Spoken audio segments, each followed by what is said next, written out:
This is Talk of the Town, a weekly program featuring community events happening in and around Northeast Michigan. With your host, Bradley Summers. And get the latest from Alpena Community College with ACC President Dr. Don McMaster. And now, today's Talk of the Town.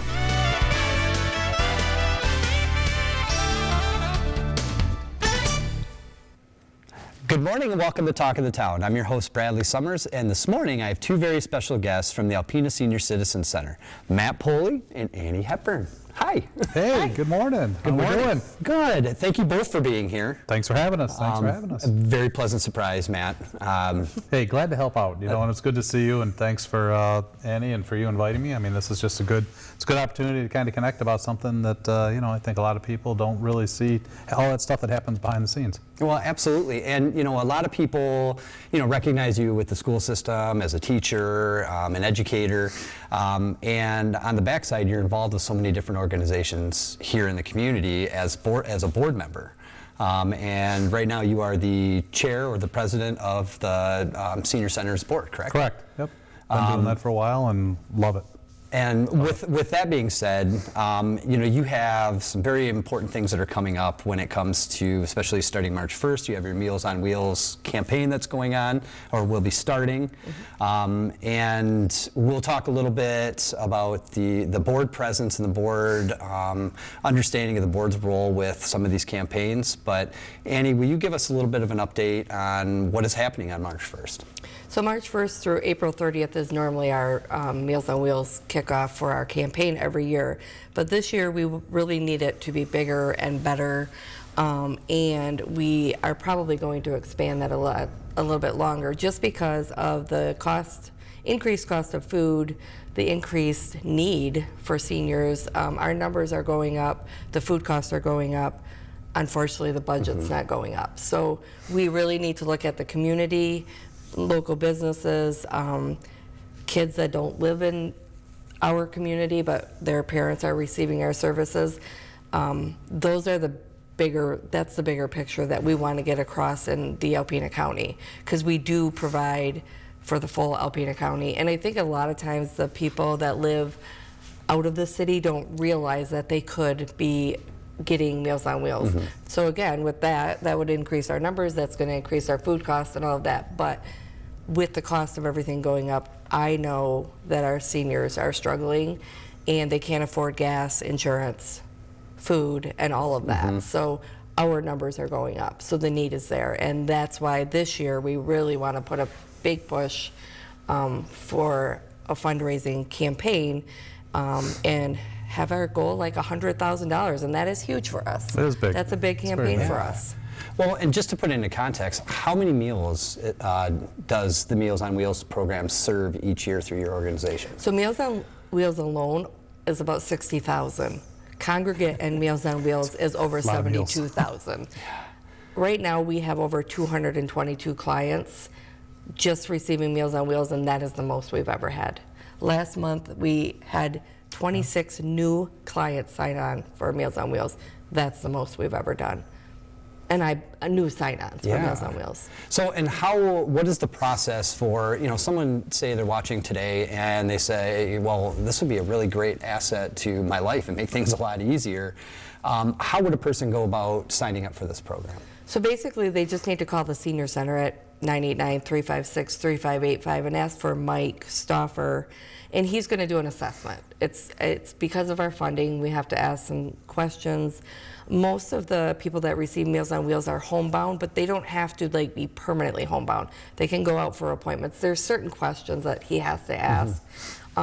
Even just the fact that people can't get food right now because of the cost of everything else. That is helping people get on Meals on Wheels right now. Because if there is a way that they can't get their food, we want to provide that for them. And I look at it too, and we've talked many times about this program and the impact and the positive impact that it's had on, not just the seniors that are receiving it, but the community as a whole, about saving money and doing all these wonderful things. But it's 60,000 opportunities to check in with somebody.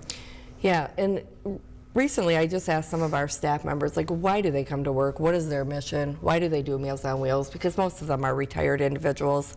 And they said it's because they bring a smile to a senior's face. They're the only person they see all week.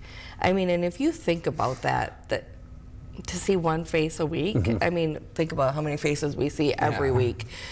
And our person is checking on them. If there's concerns, they're calling us to contact the family to make sure that they're okay. And if we have a concern, we're going to send out a wellness check for them. So it's a bigger picture.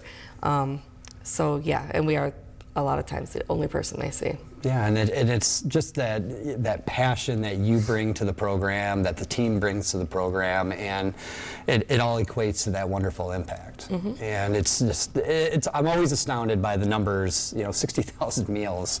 I think what we're doing at the Boys and Girls Club with feeding kids each day, around 21,000 meals, and what you're doing to actually transport and make it a mobile program too, where you're actually going out to these places and these people's homes, it's astounding. Well, Matt, I think you said that one time when you came and watched it in the morning. Amazing. It's just, one day I did a ride along with Annie, and when you really see the opportunity, again, it's all about those connections, like you said, Brad. That's that piece that if it's 60,000, 100,000, but it's always that chance where you can have that one-on-one with somebody, even if it's for 2 minutes. But the need is there. And it's not just about the need for the food, obviously, it's primary. But very close at secondary is just this engagement, that interaction, the ability to really just connect with somebody and really see how they're doing.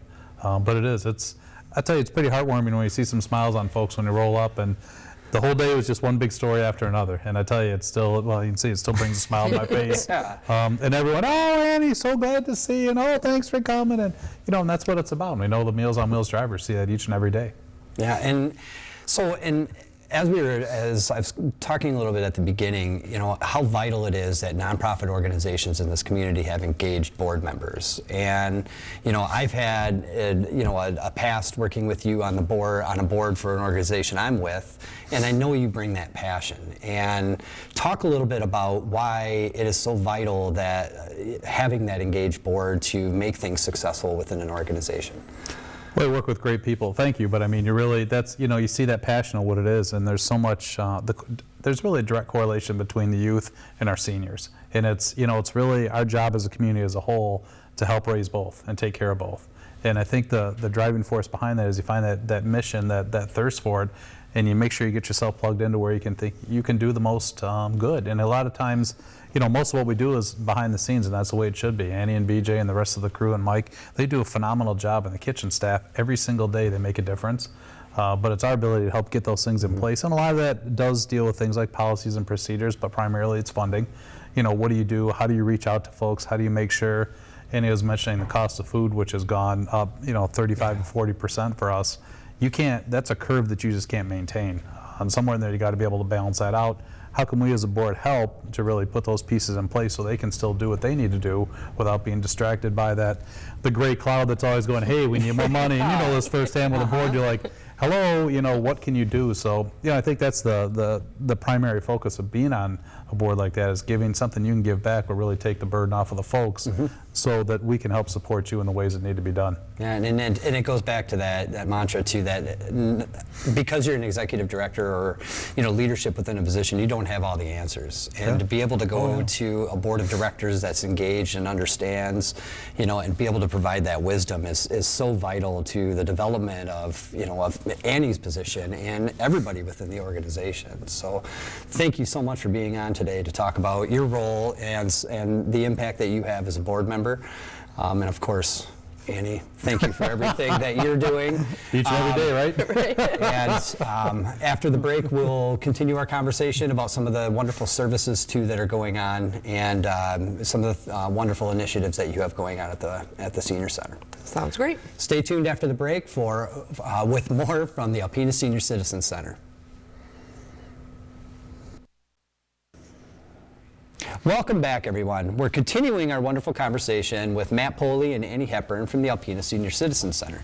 Thank you for being on the second segment. Thank you Thanks for for having us. Yeah, well, you know, there's so much going on too at the Senior Center. You know, when you go onto your social media page or your web page, there's so many different services that are being offered, from dementia to Alzheimer's to you know, your kinship care program. And you know, to get some of the word out about some of those opportunities, the kinship program is something that I think is really valuable for individuals in this community to understand that they have potentially funds available to help take care of grandkids. And talk a little bit about the kinship program. So our kinship program is for relatives or grandparents raising children from the age of 18 and under. And so what happens is people can get some funding for clothing. We've helped with some guardianship fees. We've helped with some dental. Most of it is also some sports or camps for the summer, just because we know when somebody gets a child that they haven't planned in their retirement, there's extra funds that they need. So basically it's a simple application. They come, as long as they're in Alpena County, age 55 and over, and the parents are not living with them. They usually qualify for $150 up to $300. So it just depends on what they're asking for. And that goes such a long way. Like you said, though, like registration fees for kids to play sports. And you know, I've seen, you know, on a personal level, seen more grandparents that have guardianship over younger kids, 5, 6, 7, 8 years old, and most of them didn't think that they would be parents again at 75 years old, but they are. Exactly. And to have a program like the Kinship Care Program where they can actually apply for some funds to help offset some of those expenses that are rising. I mean, we just talked on the first segment about the Meals on Wheels program and how that's, you know, all of the transportation costs for the meals themselves are going up. But I mean, it's not to say that, you know, registration fees for baseball aren't going up as well. There are real tangible things that are going up as well in that aspect.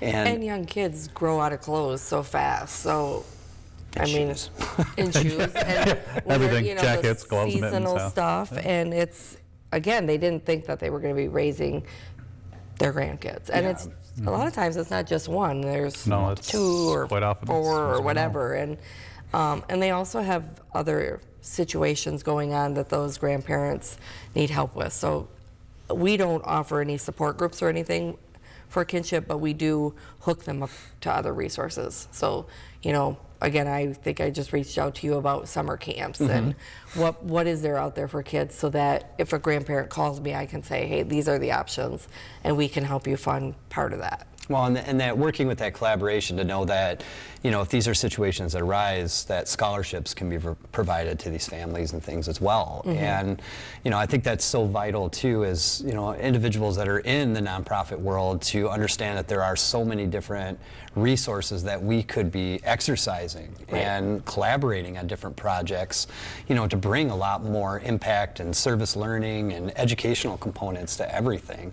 But you know, that kinship care program, I've seen firsthand how it's impacted families and how it's helped get kids from, you know, away from their tablets and on a baseball field, and buying the shoes and cleats that they need to be out there as well. You know, is so important for the, you know, the development of young kids, and then of course the well-being and the mindset and the mindfulness of, you know, a senior that's going through this as well. Right. You know, so one thing that, you know, I keep saying to you, Matt, is the passion. And gotta have passion, right? You know, and you know, what you bring to the school system and working with young people and working with seniors, and talk a little bit about the passion that you have, and maybe a program or two that you really, you know, have the biggest heart for at the Senior Center. You know, I think the kinship one is a huge one, because again, you see, and it's even things like driver's ed you forget about, but for grandparents, all of a sudden they say, here, it's going to cost X amount of dollars for driver's ed. It's just, what do? I need them to be mobile but not mobile. So, you know, that's a big part of it.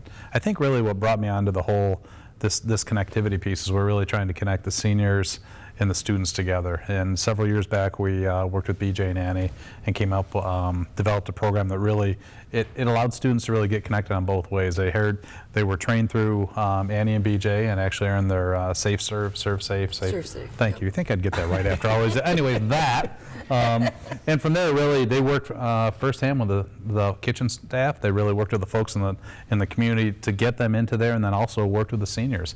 And you know, it's always that edgy point of, okay, these are seniors and these are teenagers. Are they really gonna, you know, do they really connect? They connect fantastically. I mean, that natural segue I think we take for granted is watching them really grow and really foster, and that mentoring piece and component that the seniors can bring. And honesty. I mean, let's face it, seniors can be honest, and I think that's important because our high school kids need that. They need somebody to say, yeah, that wasn't a wise choice, or sometimes it's, that was really dumb, but what'd you learn from it, and what can you do to grow from that? Because we've all been there. Yeah. You know, it's a skill set that they have to really help mold them. But that was I think such a pivotal point to really say, there is that natural segue there, and what can we do to help continue to grow that? And that's really what brought me on into the board position was, you know, there's something here. There's something we can do. We can continue to foster this and grow this. And then when you really see exponentially how much the Senior Center reaches out into the community, it's, you know, again, you're looking at the numbers of meals that are served just with Meals on Wheels, and then you're looking at Congregate and the folks that come in and how it's getting busier and busier.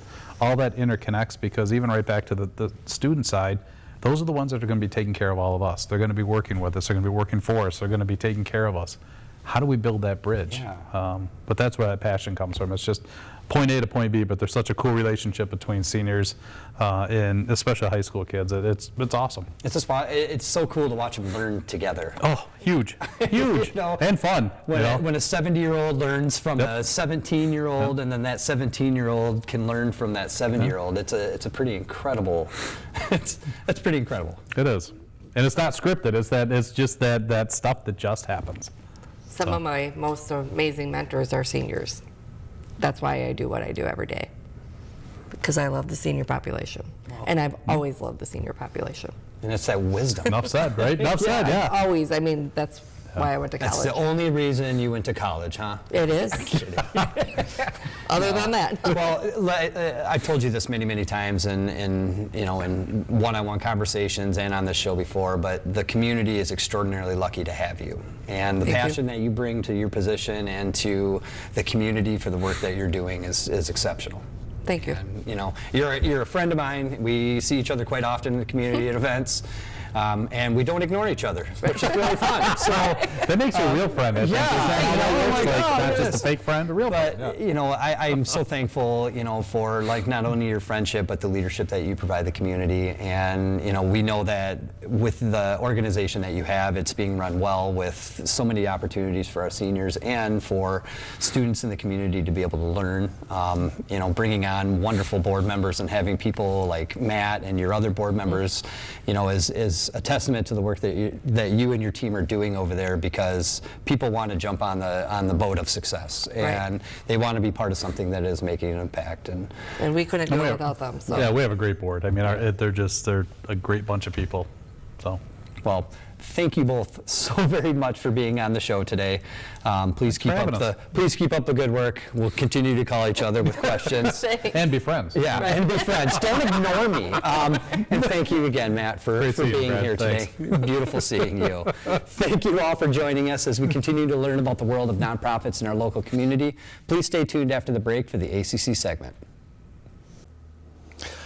Greetings, everyone, and welcome to Talk of the Town. I'm Dr. Don McMaster, president of Alpena Community College.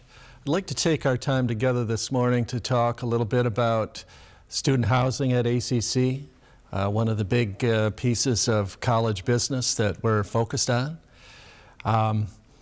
Trustees set the goals and mission and objectives for the college, the 7 elected trustees, and they obligate me to carry those out and to work with the staff and the community and external partners to do this work. This is a good governance model, and it functions very well at ACC, I would say. It's a consensus that we could use more student housing. We have own and operate 2 units that each have 32 beds. So we have capacity of 64 students, and that has been full for a number of years. And there is a waiting list of folks that really want to stay on campus. So why is that? In part because the occupational programs we have that are unique, that draw people from outside Alpena County. Utility tech would be a prime example, concrete tech, nursing.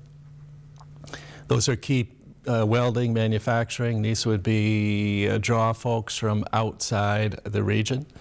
And they need a place to stay if they're going to come to ACC. And if it's not in student housing, then they need to rent a place someplace in town, or and that has become very problematic over the last couple of years. Also, the addition of baseball and athletics in general draws students from outside Alpena, and they need a place to stay. The early middle college work that we do, that 13th year, which is really comparable to a freshman in college, those folks often want to come to campus, so they want housing, and many of them tend to be our best students. So there's a variety of demands on housing, and we have spent a fair amount of time trying to figure out or calibrate how much can we afford, and where does that money come from, and what kind of space do we have. And where we've landed is we think another 32 beds, or a third unit, identical really in structure to the 2 we have, would make sense. And to fit right in the space where the 2 existing units are. Perpendicular to Johnson Street would be another way of framing it. So we have done some costing out, or asked a local construction firm to help us with that. They've given us a figure that sounds about right, really, and construction is an expensive proposition anytime, but post-COVID it is very expensive, even though the construction of these units is not overly complicated. So we have a figure, and we have to shoot for. So then the problem becomes, or the issue becomes, where does that money come from? So we have a very active, productive ACC Foundation. They almost always are very helpful in raising money for projects that we're doing on campus. They no doubt will be involved in this. But secondarily, we have been very successful in pursuing external money. Fairly large chunks of it to help defray the cost of these projects. In this case, in the case of housing, this week we're tracking very closely the status of the federal budget. So federal fiscal year starts October 1, so FY24 started October 1, 2023. But no budget for FY24 has been passed and signed by President Biden yet, 6 months into the fiscal year. So they have been operating on what's called continuing resolutions, which are short-term commitments to keep the government going at the same rate of expenditures as the previous year. This is not a good way to operate because for a number of reasons. And this week, this has really come to a head because the continuing resolution are due to expire. So there either needs to be more continuing resolutions or a government shutdown. Or the third alternative is to pass a budget. So for us, we have made outreach or effort, both, to get a funding item in the federal budget through a process called Congressional a CDS, and it's more generally known as an earmark. We have worked with Senator Peters on the Senate side. He has a handful of those he can propose or support nationwide, or statewide, I should say, and ours is one of those, one of maybe 4 or 5, and we ask for $2 million. I think the what was in the Senate version of the bill has us for $1.75 million. So it is in the Ag bill for the Senate, but the House needs to pass their version of funding for FY24 funding for United States Department of Ag. So as of Friday morning, they have committed to a CR for a week, but with the commitment that the first, I think, 6 budgets, and Ag is in those, would be funded by next Friday. So if that's the case, we could have about 40% of our funding through that mechanism that would help us fund student housing at Alpena Community College, something that would benefit the community, the students, the community college, and the region. So these are things that we often do that are kind of behind the scenes work that allow us to fund things that the budget of the college and its savings account would not be able to support, and prevent us from having to go to the community and ask for special money through a bond to fund them. So wish us luck. We would love to get this project going and done. And thank you for your support of Alpena Community College. And we'll see you again next week. This has been Talk of the Town with your host Bradley Summers and Dr. Don McMaster. For a list of community events taking place in Northeast Michigan, please visit our website at WBKB11.com and click on our community link. This has been a Queen Bee's Knees LLC production, a Morgan Murphy media company. All rights reserved.